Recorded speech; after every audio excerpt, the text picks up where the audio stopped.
Boa noite, pessoal. Fico feliz de ver essa casa cheia, porque este tema demanda. E como eu vinha falando com o meu marido hoje, ao longo do dia, esse tema, se a gente não se une e pensa igual, não dá certo. Não funciona. Então, eu estou convidando vocês a refletirem comigo a partir de estudos que eu fiz e que, com certeza, muitas coisas aqui vocês já ouviram falar também, mas com esse objetivo, que a gente se olhe como aliado, como pessoas que têm esse objetivo comum, que é de salvaguardar o coração dos nossos filhos. O que a gente quer, mais do que evitar que namore, evitar sei lá o que, a gente não quer simplesmente prevenir uma DST. A gente está muito além, a gente sabe que o buraco é bem mais embaixo. A gente quer preservar a capacidade deles de amar. A gente quer preservar neles o sentido da vida. E é isso que toca esse ponto tão central, que é o tema da pureza, do amor verdadeiro, do respeito ao corpo e da alegria do amor humano. A ideia da Dani, o convite dela surgiu, eu acho que era uma coisa que já vinha sendo pensada, mas foi deflagrado, sobretudo, por conta do vídeo do Felca. Quem assistiu o vídeo do Felca aqui no YouTube? Eu assisti também. Eu vou falar para vocês o que mais me espantou. Foi o espanto. O que mais me espantou foi como todo mundo está espantado com uma coisa que a gente vê na televisão, no TikTok, no YouTube, no Instagram, há 40, 50 anos. Então, de fato, para quem ainda não assistiu o vídeo, é um vídeo que tem o título, o título mesmo, Adultização, em que ele vai falar da pedofilia e da exploração sexual de menores na internet, sobretudo no YouTube e no Instagram. E o que é muito interessante é que ele mostra um pouco como funciona o algoritmo, né? De que alguém que começa a buscar muito rapidamente a internet, assim como você se vai atrás de uma bolsa, você só vai ver bolsa para o resto da vida. Se você vai atrás de uma dancinha de uma criança sensualizada, você vai ver isso até... Porque esse é o mecanismo da dopamina, de viciar e de ficar te oferecendo aquilo que você procura incessantemente para gerar esse mecanismo do vício que controla e nos aprisiona ali na tela, que é esse o objetivo do Instagram. O objetivo do Instagram é aprisionar a nossa atenção ali no aplicativo, e a mesma coisa no YouTube. Bom, então a gente vai aproveitar este celeuma, considerando que, como eu vou mostrar para vocês, a sexualização infantil está longe de ser uma novidade, de ser algo, ele não mostrou nada que a gente não estivesse careca de saber que acontece. E é até espantoso ver, agora vamos prender fulano, ciclano, tipo assim, como assim agora? Como assim esse pessoal estava solto? Ou como assim descobriram que estão cometendo crime na internet agora com esse vídeo? Porque, bom, então vou começar assim, quem somos? De onde nós viemos? Nós somos uma geração sexualizada pela mídia desde a década de 70, marcada pelo divórcio, pela pílula, pela camisinha, pela expulsão dos valores morais e espirituais do espaço público, pela ascensão das redes sociais como promessa de fama fácil e riqueza instantânea. E agora fica a pergunta, como proteger os nossos filhos desse cenário apocalíptico? Então, eu vou começar lembrando um pouco vocês, descendo um pouco mais na história do que o Felca fez, mas a gente pode pensar, na década de 70 e 80, em programas como os programas do Chacrinha, em que ele já tinha dançarinas que, se você for procurar, elas já usavam uma tanguinha, que era como se fosse uma calcinha, com insinuações eróticas, mas ainda eram direcionadas ao público infantil. No final da década, ainda em 77, no programa do Chacrinha, foi eleita a criança mais linda do Brasil. Quem sabe quem foi a criança mais linda do Brasil em 1977? Angélica. Angélica, com 4 anos de idade, ficou famosa por sentar no colo do Chacrinha e mostrar a pinta na coxa. E ficou famosa, a partir daí, com 12 anos, já estava apresentando o programa infantil, com 15 anos estava estourando os hits de sucesso com Voo de Táxi, que é uma música que fala de flerte, de namoro, e o Felca nem tinha nascido, eu acho. Então, no final da década de 80 início de 90, começa a se misturar esse conteúdo adulto com infantil. Na década de 90, a mídia brasileira começa a banalizar o erótico, misturando humor, dança, música e entretenimento infantil, com essa exposição precoce. Em 86, a gente tem a estreia do Show da Xuxa, que é um programa voltado para criança, mas com uma apresentadora sempre com trajes curtos e danças muito sensuais. E é claro, a gente não se dava conta disso. Eu fui colocar, quando a Maria tinha uns 2 anos, a dança do coco, porque eu achava super legal. Coco, a dança que balança coco. Só que eu coloquei no YouTube.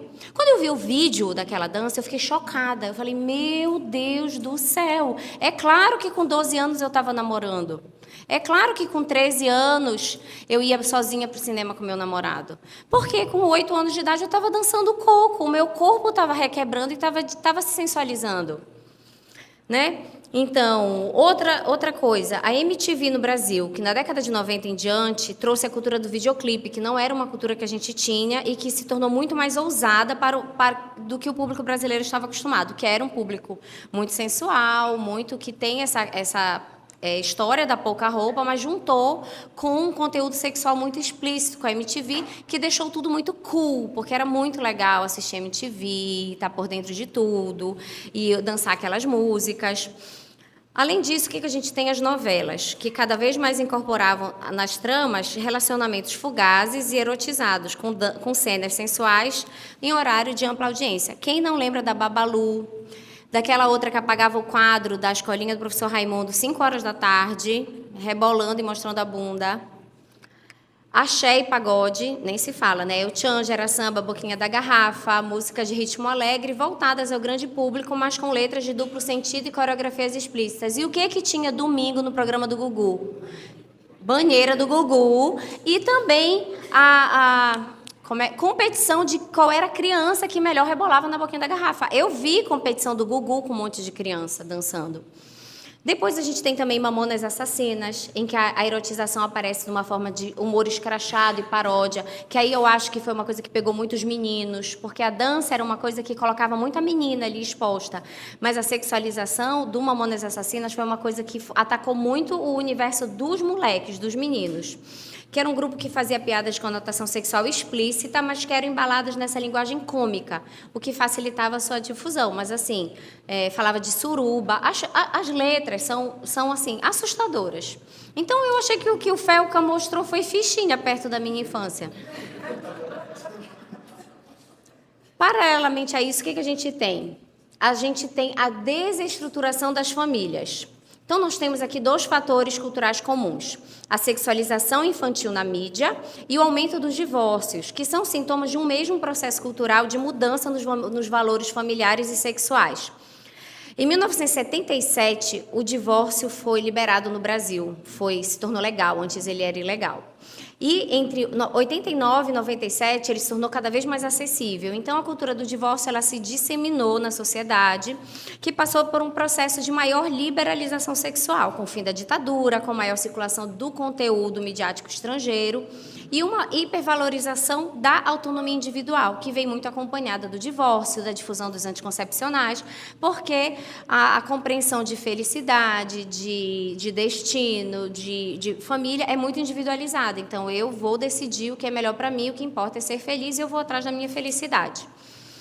A mídia, ela não foi a causa direta dos divórcios, mas ela expressa essa transformação cultural que incentivava a ter menos tabu em torno da sexualidade e uma maior individualização nas relações. Ao mesmo tempo, a gente tem, paralelo a isso, o quê? Um processo de secularização, em que a moral cristã deixa de ser uma referência pública e normativa, tornando-se muitas vezes privada e subjetiva. Com a erotização crescente da mídia, a sexualidade passa a ser apresentada como prazer individual e como objeto de consumo, não mais ligada à dignidade da pessoa, ao amor conjugal, e nem se fala mais na virtude da castidade. Políticas públicas, a educação e a cultura pop passam a tratar o corpo e o sexo como matéria, como prazer ou direito, em vez de ter uma dimensão moral ou espiritual. Então, o que acontece? Agora vamos pensar um pouquinho no divórcio como uma ruptura da estrutura familiar e as consequências disso. Com com o avanço e a difusão do divórcio, a gente tem o maior crescimento de lares monoparentais, majoritariamente liderados por mulheres. O que acontece com a ausência do pai em casa? A ausência do pai fragiliza a estrutura da autoridade e a proteção da família. E as mães, muitas vezes, precisam o quê? Acumular papéis. Sustento, educação e, ao mesmo tempo, claro, tem a carência afetiva e o desejo de construir novas relações, novos vínculos afetivos.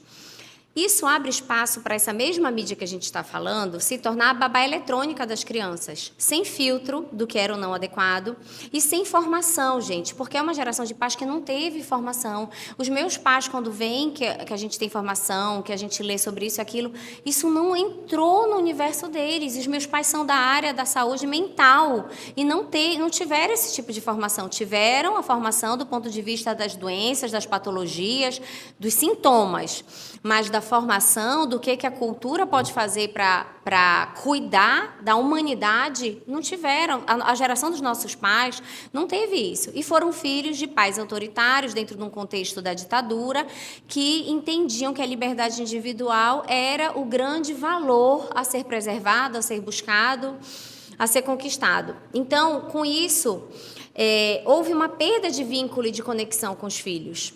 A mãe, como espelho cultural, é uma mãe que está cada vez mais argolada de coisas para fazer, cada vez mais afogada de demandas. Também é uma mãe que está preocupada naquele momento em preservar sua autoestima e cuidar da perspectiva de novos relacionamentos. Então, ela acaba dando uma atenção para a aparência, para a moda e para a vida social de uma maneira que não é voltada para a vida familiar, mas é que é algo para abrir para uma nova estrutura familiar.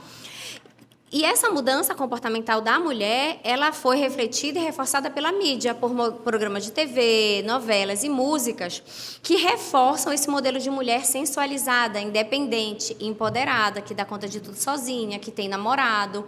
Quantas meninas e rapazes da minha geração conviveram com os namorados da mãe? A ideia de namorado da mãe é uma ideia perturbadora.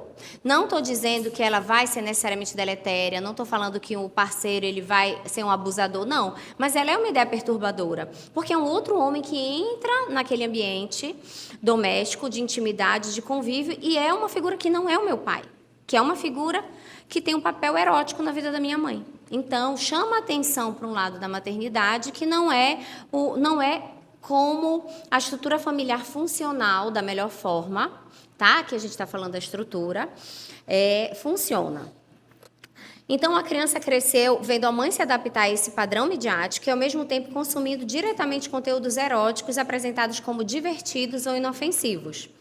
E o pai? A ausência do pai e a fragilidade da triagem cultural. Na família tradicional, a dupla presença de pai e de mãe funcionava como um filtro. Nós tínhamos mais pessoas com visões complementares, discernindo o que entrava no lar. Então, a presença do pai dentro de casa retarda o namoradinho que vai dormir, porque o pai não deixa, o pai não aceita esse tipo de postura.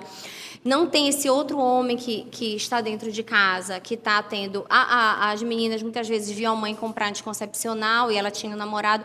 Então, é uma relação que altera a forma como as crianças poderiam olhar para a sexualidade, tá? Então, é uma forma muito distorcida da sexualidade dentro do seio familiar, do lar, como algo que é fruto do amor do pai e da mãe, incondicional, indissolúvel, de onde surgiu a minha existência. Sem o pai, havia menos resistência ainda ao que a mídia impunha, seja por cansaço de uma mãe sobrecarregada, por vulnerabilidade emocional, o que facilitou a entrada dessas músicas, desse conteúdo com forte carga erótica, como entretenimento cotidiano das crianças, e a mídia se transforma nessa educadora sexual e referência cultural e afetiva. O Chan ensinava as coreografias, então a maneira como a menina ia conquistar, ia seduzir e depois futuramente ter uma relação sexual era o que ela aprendia com esse tipo de dança. As novelas davam modelos de relacionamento, sempre com briga, com reencontro, com sempre nesse clima, né, de o que que como é que a novela, a estrutura da novela é uma ruptura e uma reconciliação, ou várias rupturas e várias reconciliações, mas nunca é um relacionamento estável. O relacionamento estável não gera novela, ele não gera esse trama em torno do problema amoroso, né? Então apresenta isso como um modelo normal de relacionamento. Então a menina que namora, que tem ciúme, que briga, que o namorado dá um tapa, que vai separa, que termina e que fica chorando atrás da porta e que depois, que fica ouvindo Good Times, eu não sei se vocês conhecem, mas na minha época eu ouvi esse programa de sofrência na Liberal, gravava a fita e eu, com 11 anos, chorava ouvindo essas músicas. Por quê? Porque era isso que se esperava de quem ouvia esse tipo de música, chorar pelo amor, pelo coração partido. Eu não tinha nenhum coração partido, mas eu via a funcionária lá de casa chorando e eu chorava, e ela ouvia Amado Batista, chorava e eu chorava. Gente, é porque esse tipo de música, ele condiciona a afetividade da criança, da criança, adolescente, né? Que vai ter, que ela entende que é normal se relacionar por meio do sofrimento, por meio de traição, de perdoar a traição. Esse tipo de composição afetiva que se dá nas novelas foi apresentado para essa geração como normal. É normal ter traição, é normal separar, é normal ficar com um, ficar com outro, ficar com um amigo, ficar com um primo, com um irmão e não sei o quê. Então, isso foi dando um tom de normalidade para relacionamentos disfuncionais. Tanto é que um filme que as jovenzinhas da minha época eram apaixonadas e ainda são até hoje, aquele Diário de uma Paixão. E eu já fiz uma análise, está lá no meu Instagram, o tanto de problema que tem aquele relacionamento. O tanto, do início ao fim. Ele morre com ela, no final, já estou dando spoiler, porque é filme para analisar, não é para curtir. Então, no final do filme, o casal morre porque ele não consegue nem obedecer às regras do hospital. Porque ele está o tempo inteiro rompendo a estrutura e questionando a autoridade dos pais. Não que os pais fossem um modelo de virtude, também tem isso. A gente não vai dourar a pílula e achar que em algum momento a gente teve na história da humanidade uma geração sem problemas, sem erros. A gente tem que lidar com os problemas que fazem parte da nossa história e saber quais são as consequências, como a gente pode lidar melhor. Sem idealização também, de achar que teve algum momento em que a pureza foi o... A gente sabe, hoje mesmo, estava conversando com mais amigas, de que como os meninos, mesmo antigamente, eles eram introduzidos em bordéis, a iniciação sexual era muito precoce, como o adultério por parte dos homens era alguma coisa extremamente normal. Normal nunca foi, né? É anormal, mas, digamos, tolerada, normalizado, banalizado, inclusive. E como a exploração sexual na periferia, no interior, como é uma coisa que acontece, sempre aconteceu. Mas aqui a gente está falando desses problemas... dessas disfuncionalidades da nossa geração e da nossa formação, para a gente ficar muito atento do que está por trás de uma série de problemas afetivos que nós temos. Porque nós temos sequelas disso. Nós temos problemas e, às vezes, é difícil da gente oferecer um modelo melhor para os nossos filhos se a gente não para, não reflete, não toma essa decisão racional, porque se a gente se deixar levar espontaneamente pelo que a gente recebeu de formação, a gente não vai ser um bom modelo. E eu digo isso porque eu já estou há 3 anos trabalhando com mulheres, a maioria esposas, e é muito triste a maneira, os problemas que os casais têm, e casais que aparentemente estão estáveis. Assim, problema assim, do marido fazer greve de silêncio com a esposa, não falar com ela 2 semanas. Quando a gente briga, ele faz greve de silêncio comigo. Alguma coisa teve aí naquela história, né? E aí vem a formação da Adriana e do Bruno falando sobre a importância da relação conjugal. E, enfim, muitos problemas isso gerou na nossa afetividade. Outro problema o espaço deixado pela ausência do pai foi, de certa forma, ocupado pela mídia como autoridade que transmitia a erotização precoce e a naturalização do corpo como objeto de consumo. Até porque isso eu não sei se vai dar tempo de ver hoje, mas quando a gente vai analisar a estrutura afetiva de uma menina, a gente vê a importância que o pai tem, a figura masculina tem, e que quando ele não está presente, ela precisa receber esse olhar que lhe dá dignidade de alguma fonte. Então, se não é o pai que olha para ela afirmando aquela existência e dizendo você é digna, você é linda porque você é minha filha, se ela não recebe esse olhar, ela vai ficar a vida inteira esperando um olhar de outro homem. E se for o olhar do marido dela, de um marido que cure essas feridas, tudo bem. Mas na maioria das vezes ela vai se relacionar se o pai abandonou e ela está procurando esse pai, vocês acham que ela vai procurar um cara legal ou ela vai procurar um cara bem sacana no estilo do pai dela? Então, a gente tem que estar muito atento por a importância do pai. E aí, até já falei com a Dani, eu falei, eu não vou anunciar isso, mas eu já vou anunciar. Que, como esse assunto, ele toca muitas e muitas e muitas e muitas camadas, a ideia é que isso seja um primeiro momento, um primeiro encontro, e que depois a gente fale, por exemplo, desse aspecto da afetividade da menina e do menino, de quais são as carências próprias de uma menina e quais são as fragilidades, as vulnerabilidades do menino, porque os dois têm carências. Nós somos seres, hoje eu ouvi numa meditação, muito linda, nós somos...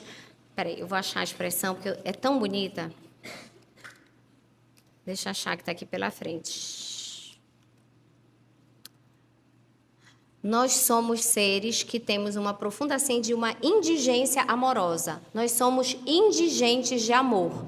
Nós somos feitos para o amor. Se a gente não encontra esse amor no lugar certo, a gente vai procurar a vida inteira esse amor no lugar errado, porque nós temos essa indigência amorosa, um buraco dentro do nosso coração que é feito para receber amor. Então, os meninos, tanto quanto as meninas, têm esse buraco. Então, não é porque eles vão ocupar esse buraco de uma outra forma, e na menina isso fica mais claro pela sua própria afetividade, que é muito ligada ao corpo. Então, essa maneira de expor... É muito visível que uma menina que dança, rebola na frente da câmera, ela está querendo ser admirada, ela está querendo receber validação, ela está querendo receber um olhar que não foi dado adequadamente. Ela quer um olhar. Ela precisa receber o olhar certo. Mas a menina que se hipersexualiza, ela está procurando esse olhar. E aí é a importância, né, do pai. Então, outro ponto para outro momento é pensar em como a mentalidade contraceptiva também está na base de tudo isso. Porque qual é a mensagem, gente, do anticoncepcional? A mensagem não é nem secreta, é a mensagem explícita. Faça sexo e não tenha as consequências do sexo.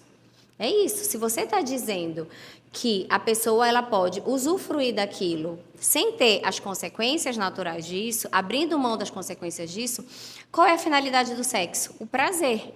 Então, você dá um valor para o prazer e para o corpo que é um valor próprio da matéria. O sexo ele passa a ser algo material para aquela pessoa, porque é uma fonte de prazer material, porque eu não quero as consequências disso. Eu me desresponsabilizo, eu me desvinculo de qualquer consequência que possa ter uma repercussão moral, espiritual, afetiva, porque o anticoncepcional faz isso.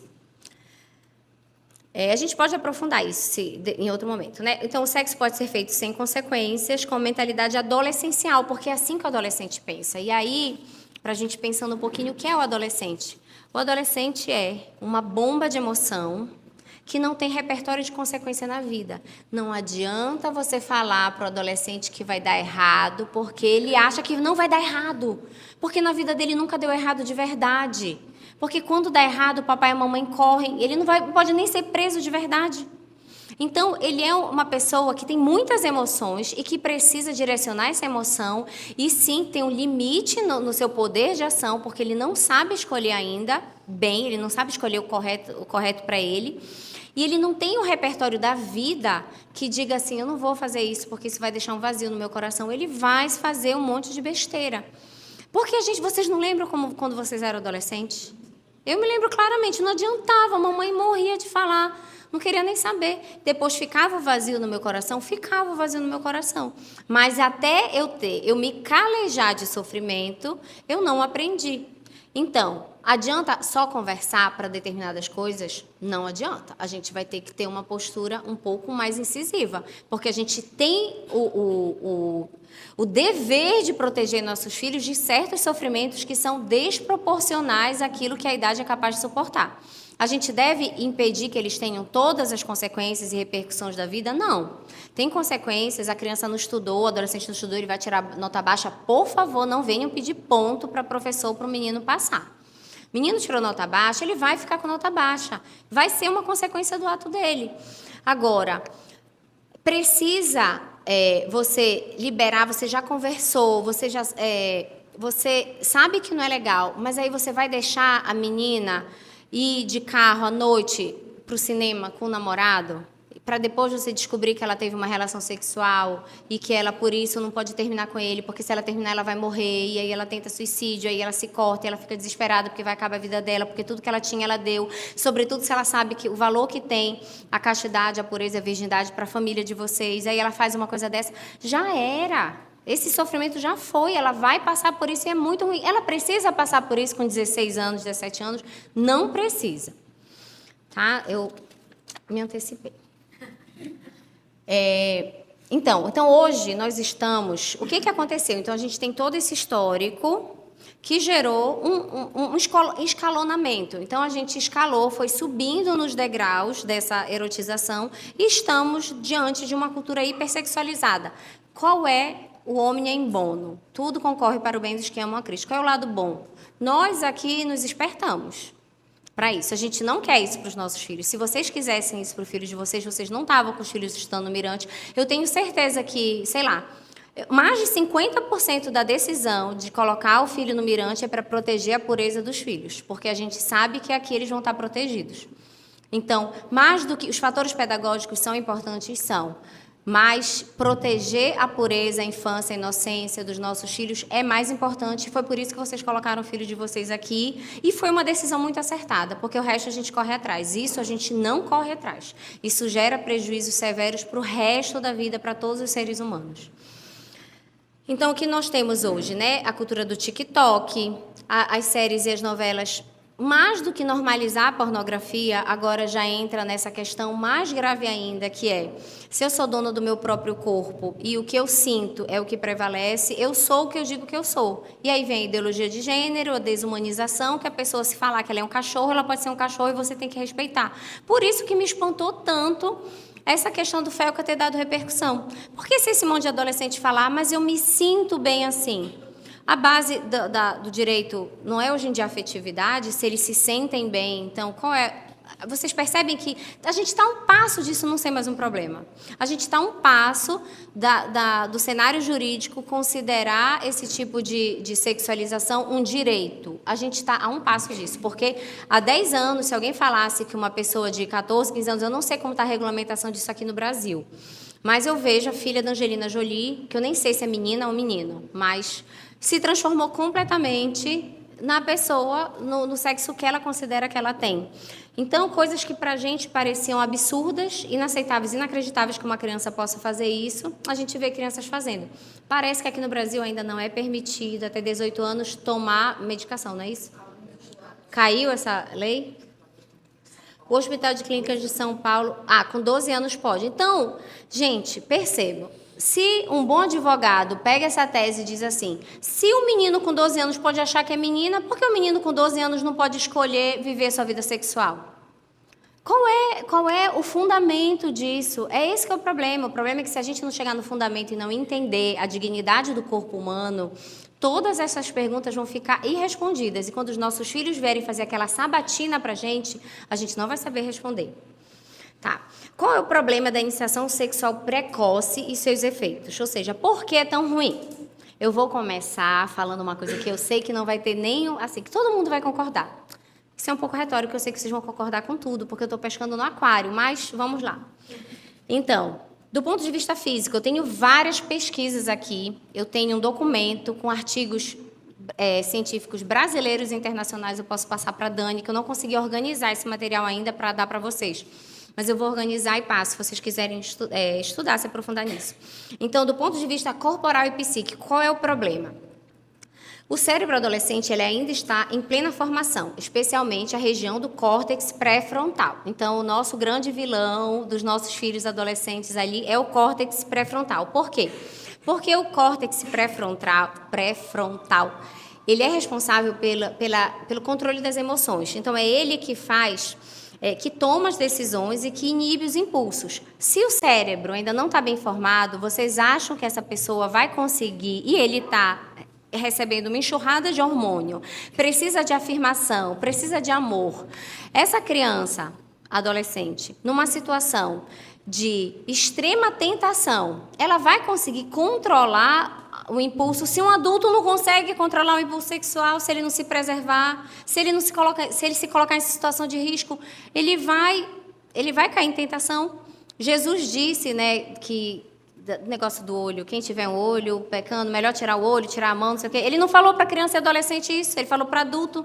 Imagina para uma criança. Quem tem que tirar o olho que está pecando, quem tem que tirar a mão do perigo, somos nós. O adolescente não vai controlar esse impulso. Gente, por mais que vocês tenham conversado, que seja aquela criança super madura, quem nunca viu a história daquela menina, que era toda boazinha, certinha, obediente e tudo, se apaixona, o namorado, pá, a menina engravida. Porque, eu não estou dizendo que isso vai acontecer aqui, mas, gente, eles não têm a plena... Por que eles não podem ser responsabilizados penalmente? Porque eles não têm o controle inibitório pleno, eles não podem ser responsabilizados. Então, quem vai fazer esse papel do controle inibitório deles somos nós. Entendam isso, controle inibitório de criança e adolescente é dos pais. Eles não fazem sozinho. Enquanto isso, o sistema socioemocional, que é aquele que responde ao prazer e o estímulo de recompensas, ele superacelera. Então, a gente tem, de um lado, o controle inibitório mal desenvolvido e tem um controle de recompensa super desenvolvido, o que vai criando um desequilíbrio entre desejo intenso e controle racional. Esse fenômeno é conhecido como modelo dos sistemas duais. Então, tem uma pesquisa feita pelo neurocientista chamado Jay Gidd, que mostra que tanto a massa cinzenta quanto a branca continua se desenvolvendo até os 20, 21, até os 25 anos. Quem casou antes dos 25 aqui? Quem namorou antes dos 25 aqui? Olha, se a maioria aqui namorou antes dos 25 e casou depois dos 25, vocês provavelmente não casaram com o primeiro namorado de vocês. Então, isso já mostra que a gente tem que preservar os nossos filhos de relacionamentos que não vão vingar, de relacionamentos que vão ser relacionamentos traumáticos, que vão ser relacionamentos que a pessoa não vai conseguir elaborar o que isso significa para ela. Então, até os 25 anos, a gente está falando de uma adolescência tardia, mas que por uma questão de maturação cerebral. Antes dos 25 anos, a gente pode... Não é que vai esperar 25 anos, fazer uma ressonância magnética para saber se pode namorar. Não é isso. Mas, gente, enquanto estiver estudando na escola, não era para ter casal de namorado aqui nesse colégio. Falo mesmo. Não era para ter casal de namorado, porque perturba tudo. A criança se isola dos amigos, a criança não consegue mais prestar atenção do mesmo jeito. Vocês lembram disso? A gente não consegue estudar da mesma forma, a gente se isola dos amigos, o nosso mundo passa a ser aquela pessoa. Isso não é legal. E depois tem que recuperar as amizades, no momento em que as amizades são muito importantes para dar o reforço de autoestima, o reforço do self, o reforço da identidade pessoal. Então, os riscos psicológicos associados ao namoro precoce também indica que aumento de sintomas depressivos, ansiosos, comportamentos de externalização e distúrbios alimentares. Então, a gente sabe que tem muito caso de anorexia, de bulimia, caso de cutting, né, que é aquele que agora está na moda, isso não era muito na nossa época, de se cortar. Então, por uma questão de identidade, por uma questão de autoimagem, por uma questão de autoestima, essas rupturas, elas são... Então, vai ter uma ruptura. Quando a menina começa a namorar, o menino começa a namorar, vai ter uma ruptura. Seja com a própria pessoa com quem ele namore, vai ser uma ruptura traumática, que vai causar muitos danos. E vai ter uma ruptura com o meio que ela vive. Vai ter uma ruptura com a infância, porque ela não vai mais ter essa infância. E ela volta para casa querendo o colo do pai, querendo a infância. Ou seja, ela não tem condições de decidir, de escolher aquilo que ela está fazendo. Ela está se deixando levar por um impulso. E os pais, por conivência, acham que... Porque, eu namorei na minha época, eu estou aqui super bem nada. Teu casamento tem um monte de problema que tu não queres enxergar. A tua história tem um monte de problema que tu não queres enxergar. E que o teu filho não precisa passar por isso se você tomar a atitude correta. Então, em particular para as meninas, as relações românticas podem sinalizar ou intensificar esses problemas, especialmente em casos de conflitos, insegurança emocional ou relações com parceiros mais velhos que geram desequilíbrios de poder e maior risco de depressão. Aí mesmo, a menina fica encantada pelo menino mais velho, por quê? Porque o menino amadurece depois. Então, o menino da idade dela, ele nem está aí para nada. mas ela já começa a olhar para o menino mais velho. E o menino mais velho tem uma relação hierárquica com ela, que já está com problema de autoestima, já está querendo se entender, já está querendo se perguntar quem eu sou, o cabelo muda, a pele muda, a maneira como meus pais me tratam em casa muda, tudo que passa dentro de mim muda. E aí vem um menino mais velho com todo um poder que exerce sobre ela, porque ele também não tem controle inibitório e maturidade, e tem um poder da idade e um poder sobre ela, porque ele vê que ela gosta dele e ele precisa se afirmar em cima disso. Então, casa uma força disfuncional, porque não é amadurecida, com uma carência disfuncional, porque também ainda não foi trabalhada. E isso gera uma relação muito problemática, potencialmente com muitos sofrimentos psíquicos. Então, esse estresse emocional, término e consequências a longo prazo. Terminar o namoro da adolescência é um evento emocional muito forte. A psicologia reconhece que os sentimentos amorosos nessa fase são muito intensos e muitas vezes marcantes para a vida toda.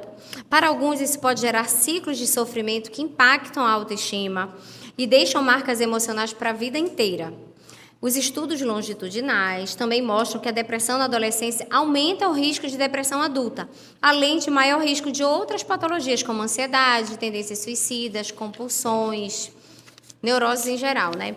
Então, esse self-harm, que é o cutting, os cortes, desregulação emocional e isolamento, essa dificuldade de lidar com as emoções negativas, que é própria da fase.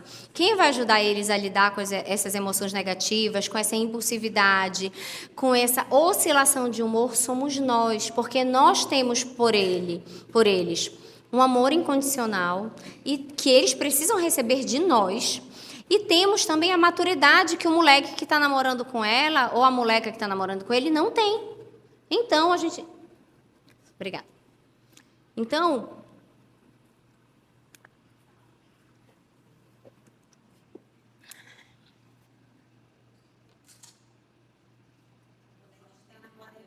sim, então nós temos a maturidade para oferecer isso para os nossos filhos. Nós temos que dizer assim, quando a criança está desregulada e fala calma, a gente precisa traduzir o universo emocional da criança. E se a gente não sabe, a gente não conhece, a gente precisa estudar para ter recursos. Tem um livro muito bom da Mariolina Cegliaresi, que chama O Alfabeto das Emoções. É uma autora extraordinária, ela é espanhola, se eu não me engano, ou italiana, acho que ela é italiana.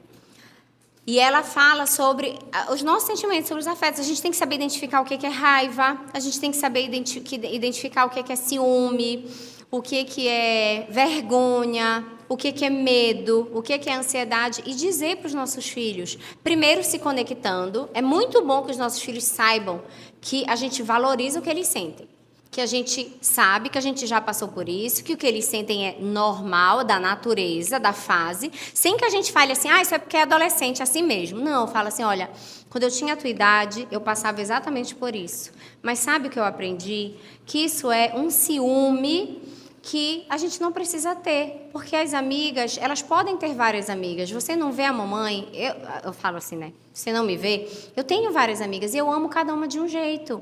E a minha relação com uma não afeta a relação com outra. Então, você não precisa ter medo de que ela vai lhe abandonar. Isso não está querendo dizer que você é inferior ou pior que as outras. A gente tem que aprender a dar um nome. Agora, o namorado não vai saber dar nome porque ele não sabe o que ele sente e nem ela. Então, é um encontro, é um choque de uma bomba hormonal e sentimental que não consegue gerar uma relação harmônica e benéfica e que traga crescimentos para eles. Bom, então a gente falou do ponto de vista, aqui, por enquanto, foi só do ponto de vista físico, os problemas físicos, né? Considerando o lado psíquico como algo da estrutura também físico, do cérebro e tal. Do ponto de vista moral, quando os namoros despertam a sexualidade, porque o namoro é um despertar da sexualidade, antes do tempo, o que acontece? A criança, o adolescente, ele ainda não tem a condição moral básica. Qual é o elemento da moral, professor Vitor Salles? Vontade, que é pautada na inteligência e na liberdade. Pronto. Então, eles não têm vontade, não têm inteligência bem formada e não podem ser livres. Então, eles não têm atos plenamente morais. Eles estão amadurecendo e vão ser, por isso que eles não podem ser responsabilizados, como a gente estava falando. Tudo isso vai ser na medida do que eles forem é sempre proporcional. Então, a gente sabe, por exemplo, que a gente pode exigir que uma menina de 13 anos não bata no irmãozinho de 2 anos. A gente pode exigir. Agora, a gente pode exigir que ela não tenha uma crise de choro se o namorado dela falar que, sei lá, falar alguma coisa que ela se entristecer. A gente pode exigir que ela consiga se controlar com medo diante de uma prova. A gente não pode exigir, porque ela está aprendendo a regular essas emoções. Então, se essa sexualidade ela é despertada antes do tempo, a gente enclausura, a gente coloca a criança dentro desse claustro, que é a escravidão do instinto e das pressões externas, porque ela não vai ter liberdade para se mover dali. Ela não vai, da hora que ela engatar num relacionamento amoroso sério, vocês sabem, gera uma relação muito simbiótica, que aquele parceiro, aquele namorado, ele consegue controlar e ela não tem mais liberdade de dizer que não, ela fica completamente vulnerável naquele relacionamento. A criança e o adolescente ainda não tem maturidade também para discernir o bem e o mal nesse campo, nesse âmbito sexual. Ela não, até fazer coisas que ela não gosta e aí ser vítima de pedofilia, ser vítima de nudes, de exposição sexual do namorado que quer que ela mande uma foto disso ou daquilo, que ela faça um filme disso ou daquilo. E ela vai se tornando facilmente coagida, com muito sofrimento, e pode ter uma exposição que vai marcar a história dela, assim, dela ter que mudar de cidade, porque se vaza uma coisa dessa, é uma humilhação, uma vergonha, um constrangimento tão grande, e depois que já está feito, já está feito. Não tem como apagar as sequelas disso, porque a fama, vocês sabem que acabar com a fama de alguém é uma coisa muito dura, porque é irrecuperável. É muito difícil, você não vai conseguir deletar da cabeça das pessoas a visão que se tem da outra. A iniciação sexual precoce, aí é que a gente está falando, não é nem de necessariamente ter a relação sexual, mas ter um relacionamento amoroso, um namoro afetivo, porque isso é uma introdução na vida sexual, sim, mesmo que a relação sexual ainda não aconteça. Porque já é um diferente dos outros. O que é um namorado? É aquele diferente dos outros com quem eu tenho determinadas carícias, intimidades que eu não tenho com todo mundo, né? Já é uma restrição no campo afetivo dela. Eu só estou falando dela, gente, porque eu tenho uma menina. Mas pensem dela e dele. Então essa iniciação ela faz com que se pule etapas e muitas vezes ela vai nascer da curiosidade, da pressão dos amigos, da influência da mídia ou mesmo dessa busca por afeto, que vem da carência de ambos os sexos, do menino e da menina, que vai buscar o afeto, vai buscar a posse, vai buscar ter aquela menina como uma forma, o menino, né, de mostrar, de patentear, de deixar claro que ele tem poder, que ele consegue, que ele conquista e que por isso ele tem dignidade. O que está em jogo sempre é qual é o valor que eu tenho. Então, a menina, ela acha que ela vai ter o valor dela se ela tiver alguém que olhe para ela e a descubra de uma maneira diferente das outras, que tenha esse olhar especial, ela se sente especial porque ela tem esse olhar. E o menino se sente especial se ele consegue conquistar e dominar a presa, digamos assim. E isso vai gerando, exatamente porque a sexualidade ela vai ser apresentada fora do seu contexto, acontece o grande problema, que é a normalização do uso do corpo como objeto, a reificação do corpo, ou seja, o corpo humano passa a ser um objeto. Você não consegue extrair dele, ou dotá-lo, ou verificar nele, identificar todo o seu potencial e toda a sua dignidade essencial dele estar ligado a uma pessoa com uma estrutura psíquica, com emoções, com história familiar, com responsabilidade. Então, se tem uma filha ou um filho que está interessado no coleguinha, o que ele tem que querer é o bem para aquela pessoa. A gente tem que ensinar desde já, porque é isso que a gente espera quando a gente casa com alguém. Quando a gente casa com alguém, a gente espera que o nosso marido, que a nossa esposa queiram o nosso bem acima de tudo.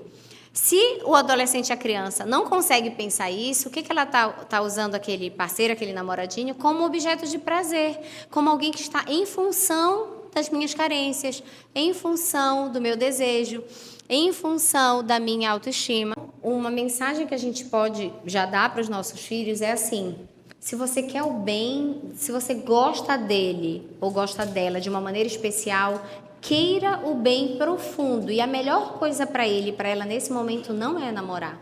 é ter muitos amigos, é se dedicar para o esporte, é se dedicar para os estudos, é ter uma vida de piedade, é não ter tentações contra a pureza, é você mostrar que se você gosta especialmente de alguém, você tem que querer mais ainda o bem daquela pessoa.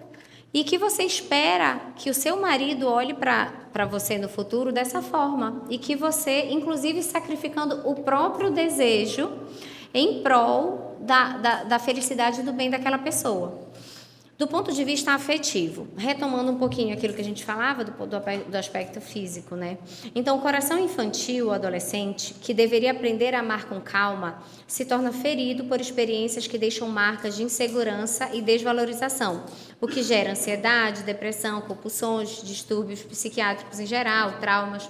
O adolescente não tem estrutura emocional para lidar com a intensidade de uma relação sexual. Ainda tem esse aspecto. Concretamente, uma relação sexual é uma experiência tão intensa que ela gera, é como se passasse por um trauma mesmo, do ponto de vista psíquico, o impacto emocional que tem na cabeça de uma criança e de um adolescente, porque é algo que tem uma gravidade muito grande do ponto de vista social, do ponto de vista familiar, do ponto de vista afetivo e do ponto de vista espiritual também.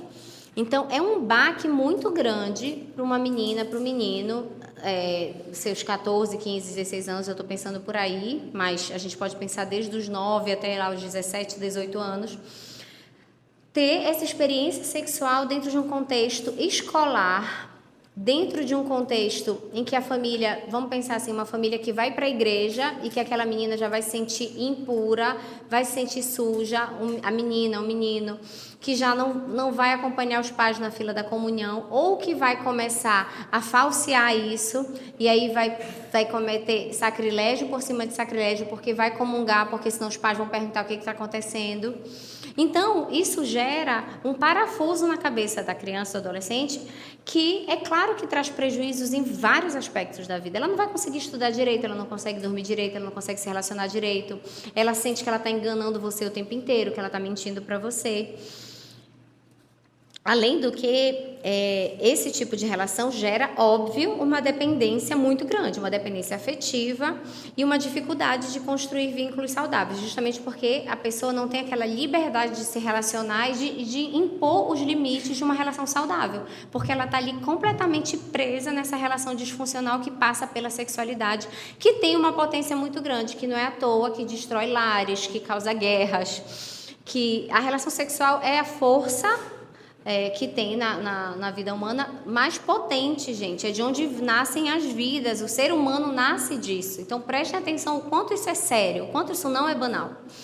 A qualidade das amizades, né, que costuma diminuir quando o foco da vida sexual se restringe ao namoro.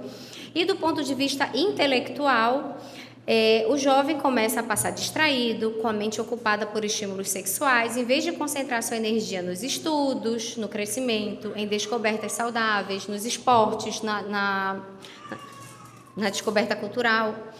Os relacionamentos conflitantes ou desgastantes prejudicam o desempenho escolar, como pior rendimento, desmotivação, concentração reduzida, até faltas, né? Absenteísmo, que é o famoso gazetar. Quem nunca gazetou aqui para namorar, que atire a primeira pedra. Não, mentira, acho que ninguém gazetou. Eu gazetei. Então, gente, isso é muito ruim. Eu tive um ano escolar, por conta desse motivo de namoro cedo, muito ruim, muito ruim. Sorte é que foi meu primeiro ano do ensino médio. Foi o ano que eu tive meu primeiro namorado. Eu nunca tinha tirado nota baixa na minha vida. E, de repente, eu me vi tendo que esconder boletim. Vocês sabem o que me salvou? É que até foi uma coisa bem paradoxal, mas salvou entre aspas, né? Quem me salvou foi o Vitor 20 anos depois. Mas antes disso, nesse ano, que é no primeiro ano que a gente faz 15 anos, na oitava série, no primeiro ano, olhem essa história bizarra. Eu fui me confessar na minha missa de 15 anos e o padre, na homilia, falou para minha mãe atrás do meu boletim, vocês acreditam nisso? Ele contou o segredo de confissão na homilia para todo mundo. Na homilia da minha missa de 15 anos. Mas, verdade seja dita, depois disso eu mostrei meu boletim para ela, falei que eu estava com muita dificuldade, porque eu tinha perdido mais aulas e não estava conseguindo mais acompanhar. E aí eu tomei vergonha na cara, corri atrás. Mas, enfim, foi uma coisa muito ruim, mas bizarra, né? O padre contar tua confissão na tua missa de 15 anos. Mas Deus escreve certo. Não vou falar o nome do padre. Só se vocês me pagarem lanche depois aí. Brincadeira, jamais. Ele contou minha confissão. Eu não vou contar porque é muito sério isso. É muito sério. Ele pode perder a ordem. Porque segredo de confissão é um caso que a pessoa perde a ordem mesmo. Ele pode ter o sacerdócio suspenso. É. Ele me ajudou. É. Ele poderia ter me dito, né? Um padre santo ia me chamar e falar: minha filha, vem aqui amanhã, eu quero conversar com você. Ia me cativar e me falar para eu mostrar. Não, acho que, sei lá, não sei o que é pior. Ele não pode falar nada da minha confissão, sim. Então, ainda tem isso. Falem para a filha de vocês essa história, porque ela vai ficar apavorada. Não, mas aí ela vai começar a esconder. Não, não pode não, senão ela não vai contar para o padre. Senão ela não vai contar para o padre. De jeito nenhum, ninguém conta essa história para ninguém. Bom, então, o que acontece também? Essa lógica, vocês lembram que eu falei para vocês aqui do... Já deu? Tá. Desse sistema dual, do... Como é o nome? Esse sistema socioemocional que super compensa o prazer. Então, ele torna essa lógica do prazer imediato, mina a capacidade do esforço, disciplina e perseverança. Então, é algo que na adolescência a gente tem que ter muito cuidado, porque é a fase que o menino vai querer ficar só no jogo, vai querer ficar só no futebol. Agora, a gente controlar esses fatores, se a gente ainda for acrescentar um namoro nisso, vai ser muito problemático. É muito, muito danoso. E do ponto de vista espiritual, quem deveria descobrir Deus como fonte de amor, descobre primeiro um falso Deus, o prazer imediato que empobrece a alma e retarda sua abertura ao infinito. A iniciação sexual precoce afasta da pureza interior, gera culpa, perda e o senso de sacralidade do corpo. Enfraquece a vida de oração, porque o jovem se sente indigno ou perde o interesse pelo transcendente, e cria uma cultura interior de superficialidade, mentira e prazer instantâneo, oposta ao caminho espiritual que exige profundidade e paciência. E agora eu quero falar especificamente sobre esse ponto, porque eu tenho certeza que este é o núcleo da questão. Porque quando a gente exclui a dimensão moral e espiritual do sexo, sobra apenas um discurso técnico, que é o discurso laico, é o discurso da ciência, que enfraquece muito a possibilidade da gente enfrentar de verdade a erotização e a pornografia. Esse problema da gente não poder falar sobre o sexo do ponto de vista moral e ter o tempo inteiro que dá uma justificativa científica, isso não toca no cerne da questão. Sabe por quê? Porque o adolescente não está nem aí para o que a gente falar, que a gente vai falar: olha, mas não vai fazer bem e não sei o quê. O adolescente diz assim: tá, qual a diferença entre fazer sexo e comer cheeseburger? Cheeseburger também não faz bem. Deu me entupir de batata frita também não faz bem. Então, se a gente não consegue formar os nossos filhos para entenderem qual é o problema espiritual que está em jogo, a gente não vai proteger os nossos filhos de fato dessa questão. E eles vão ficar sempre tangenciando qual é o ponto central. Todas as pesquisas científicas, assim como as análises psicológicas, morais e pedagógicas sobre esse tema, não fazem senão refletir uma desordem muito mais profunda, que é a desestruturação espiritual. Quando a dimensão espiritual é esquecida, o adolescente e a criança perdem o sentido da vida, o fundamento de sua existência e a referência para distinguir o bem do mal. Esse vazio é o que está na raiz de todos os outros problemas, e por isso nenhuma intervenção meramente técnica ou cultural poderá resolver a crise. A única solução real e duradoura passa por restaurar a vida espiritual como centro de formação da pessoa, porque só assim ela encontra um sentido verdadeiro para a sua liberdade, para o corpo e para o amor. E hoje, quando eu estava preparando, ontem eu já pensei nisso, mas hoje eu falei, não, se eu não tocar nesse ponto, porque, assim, o que o FELCA fez é muito importante, tem um papel social muito relevante, as políticas públicas são interessantes, o que o Ministério da Saúde for fazer também é interessante, mas, gente, enquanto o sexo for considerado do ponto de vista da biologia, ou no máximo de um problema penal, a gente não vai resolver a questão. Porque o que acontece é que quando você... tudo isso que eu falei, todos esses argumentos são válidos, tá? Mas mais do que isso, tudo isso você supera, tá? Eu digo porque eu passei por tudo isso. Mas quando foi que o buraco foi mais embaixo? Quando eu perdi o sentido da vida. Quando eu falei, tá bom. E esse vazio no meu peito? Quem preenche? Isso é o mais importante. A gente tem que saber dar essa resposta para os nossos filhos. Porque essa resposta é o que vai abrir o caminho deles para a felicidade. E se a gente não sabe falar para os nossos filhos qual é o sentido da vida, eles não estão preparados para nenhuma porrada que a vida vai dar inevitavelmente. Os filhos de vocês vão levar porrada da vida, porque a vida dá porrada na gente. E se a gente não tem estrutura, se a gente não sabe se segurar, se a gente não tem o fundamento muito sólido da nossa fé, a gente sucumbe. A gente entra em depressão e a gente passa o resto da vida vegetando, só esperando a morte chegar. Perde a capacidade de fazer laços, perde a capacidade de abraçar uma missão, se torna um cínico, que é aquela pessoa que não acredita mais em nada, que tem um relacionamento com uma pessoa, com outra, tanto faz, acabou o prazer, se desvincula, vai tendo filho aqui, filho acolá, quando tem, se não aborta. Então, se a gente não souber deixar isso muito claro para os nossos filhos, a partir de uma conduta pessoal, se eles não virem em nós alguém que tem um sentido da vida muito sólido, muito firme, que fundamente as nossas convicções, os nossos filhos não vão estar preparados para a vida. Eles vão se recuperar dos foras da vida?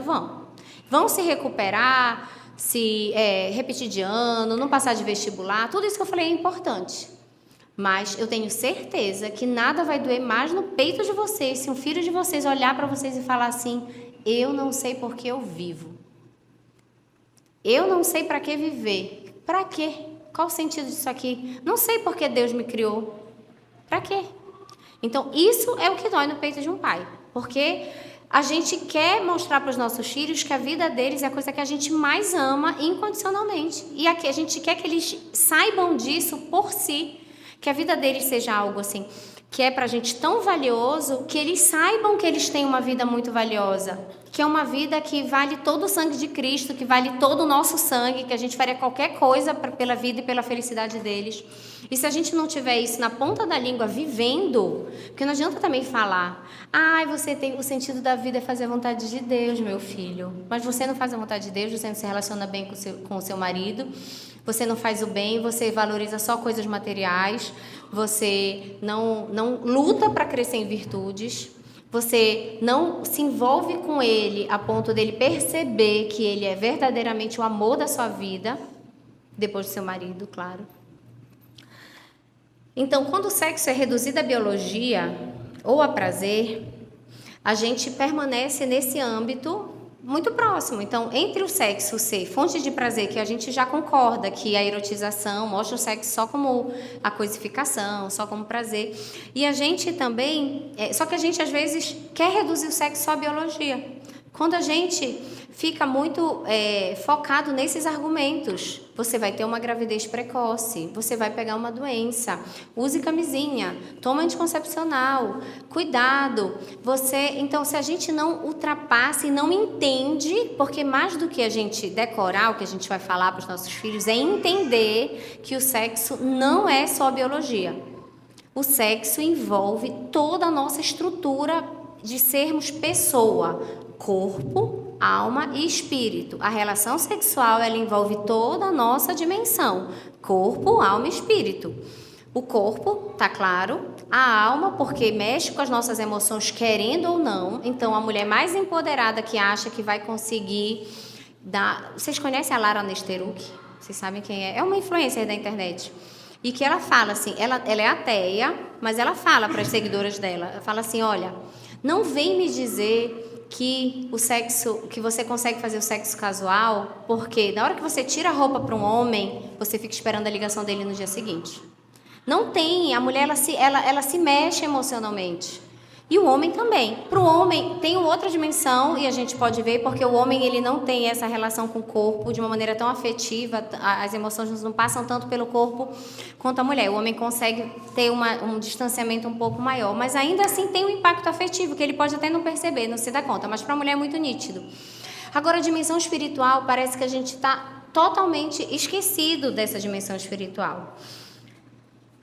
Ninguém fala para os adolescentes de amor verdadeiro, de fidelidade, de autocontrole, de pudor. Ao contrário, né? Só fala do amor, do sexo como um amor, como uma relação inconsequente, porque a pessoa use camisinha, não vá dar touca, não vai cometer uma besteira, não vai engravidar tua namorada, meu filho. Que besteira que você vai fazer, vai acabar com a sua vida. Ou seja, faça o sexo, mas cuide para não ter consequências. Ao mesmo tempo você vira e fala assim: você tem que saber que seus atos têm consequências. Cadê a tua responsabilidade? Você está ensinando o menino a ser irresponsável no ponto central da vida e cobrando responsabilidade aqui. A pessoa, ela percebe essa incoerência, que é uma coisa que acaba com a educação. Então, seja coerente. Para você não ter consequências no sexo, não faça sexo. Porque o sexo, ele, da sua própria natureza, é esperado ter uma consequência. Não em todos os atos sexuais, eles não redundam na vida. Mas é da natureza do sexo que ele tem a consequência. Então, o resultado não fica muito claro do porquê proteger o corpo. Então, a mensagem é que o discurso laico é insuficiente.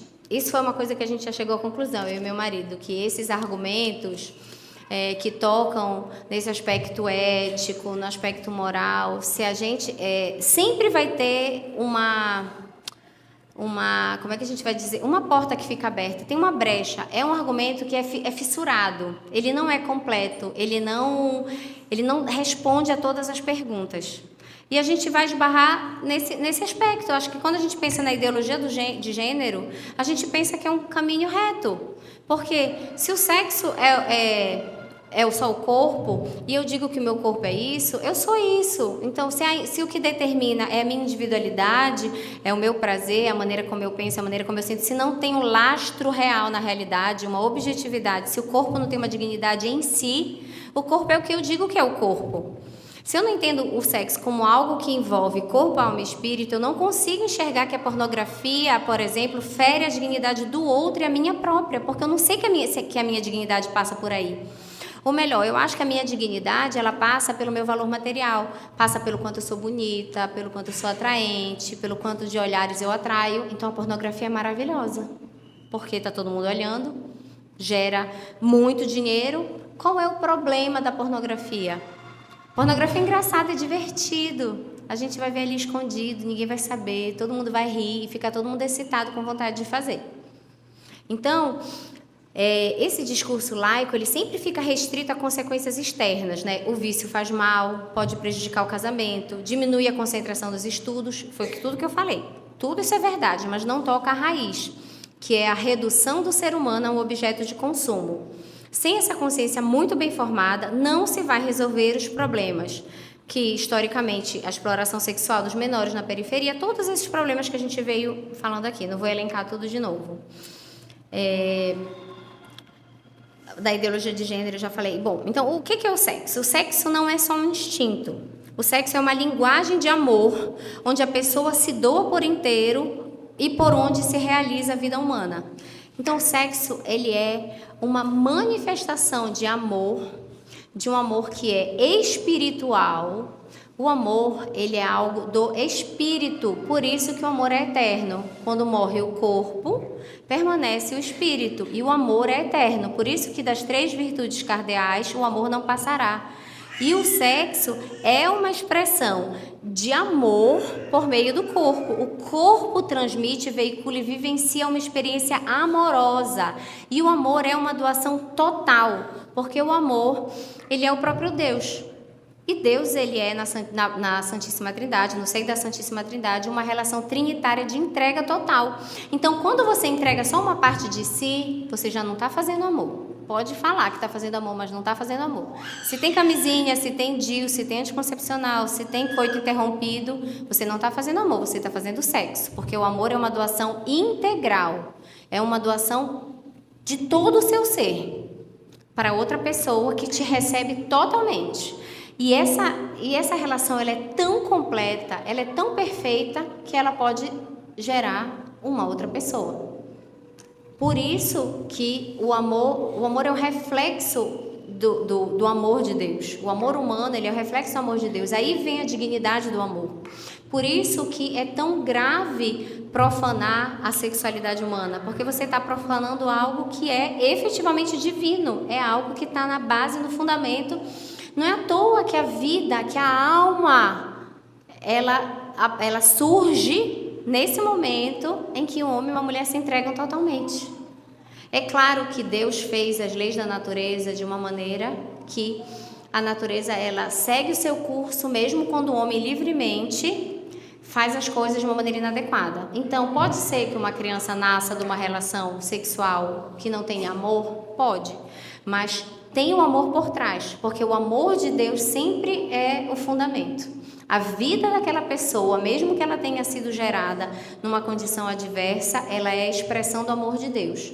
Porque cada ser humano é expressão daquilo, olha como é lindo, é daquilo que todo mundo procura. O que eu falei? O que a gente quer? Um olhar. A gente quer um olhar amoroso, a gente quer se saber amado. É isso que todo coração humano pede, se saber amado. E o que é a existência humana se não o olhar de Deus por cada um de nós? Então nós fomos criados assim. Deus nos olhou desde toda a eternidade e nos escolheu, ante todas as possibilidades do mundo, Ele escolheu cada um de nós. Então esse olhar amoroso que constitui a nossa existência, nós já temos. A gente só precisa descobrir e precisa apresentar para os nossos filhos essa verdade. Que nós somos fruto desse amor incondicional que é o fundamento da nossa existência. Nós existimos por conta desse amor. E o amor humano, ele nada mais faz do que tentar se aproximar disso e reproduzir. Por isso que a nossa Santa Igreja defende tanto e protege tanto a família e o amor humano dentro do matrimônio, que é uma relação indissolúvel. Porque ela quer que cada ser humano nasça tal qual foi pensado por Deus, de uma maneira incondicional, estruturada, com um amor ilimitado, infinito. A igreja defende que a sexualidade seja preservada dessa forma, não é porque ela tem medo do prazer, não é porque ela é obscurantista e não quer que a mulher tenha prazer sexual, ou que ela quer condenar ou tornar as relações, ou porque ela tem interesses capitalistas em manter todas as besteiras que já falaram na história. É só a gente ver as famílias desestruturadas e pessoas que nasceram fora dos seus lares e pensar: poxa, como seria melhor se essa criança, se o meu marido, sei lá, tivéssemos nascido num lar estruturado. É só isso que a igreja quer. Ela quer o nosso bem, ela é uma mãe. E quando essa sexualidade ela se dá nesse ambiente e um ser humano é gerado de um pai e de uma mãe que se doam integralmente e que estão dispostos a se doar na educação dos filhos e educá-los para que eles possam viver esse tipo de amor, aí a gente está realizando os planos de Deus. Agora, se os nossos filhos não puderam, por algum motivo, ser gerados nesse contexto, ainda assim, eles sempre vão ter como fundamento esse amor fundamental que é o amor de Deus, que olha e que nos cria e nos mantém na existência a cada um de nós individualmente. Uma coisa linda que eu ouvi também foi que cada ser humano é uma exceção. Então, cada um é único, absolutamente único, e que a criação e a escolha de cada um de nós, ela foi pensada por Deus e mudou a estrutura do universo de uma maneira incomparável. É uma revolução metafísica, cada alma que Deus cria, porque Ele pensa em cada um. Ele poderia ter pensado numa outra pessoa quando eu fui feita, mas Ele me olhou na face do Filho e quis que eu existisse. Então, a minha dignidade está aí. Porque a gente não pode dizer para os nossos filhos que a gente escolheu que eles fossem como eles são, mas a gente pode dizer que a gente escolheria eles sabendo como eles são. Meu filho, eu te escolheria, se eu pudesse escolher, eu queria exatamente como tu és para ser meu filho. Mas Deus pode falar isso da gente. Ele escolheu a gente exatamente do jeito que a gente é. E essa base, esse fundamento da nossa existência é o que deve curar as nossas carências para que a gente possa educar os nossos filhos com essa base do amor incondicional. Eu tenho ainda um monte de coisa para falar para vocês. Se vocês quiserem me ouvir, eu convido vocês para a próxima formação que a Dani vai me chamar porque eu cheguei na página 7 e são 18. Então, muito obrigada. Boa noite a todos.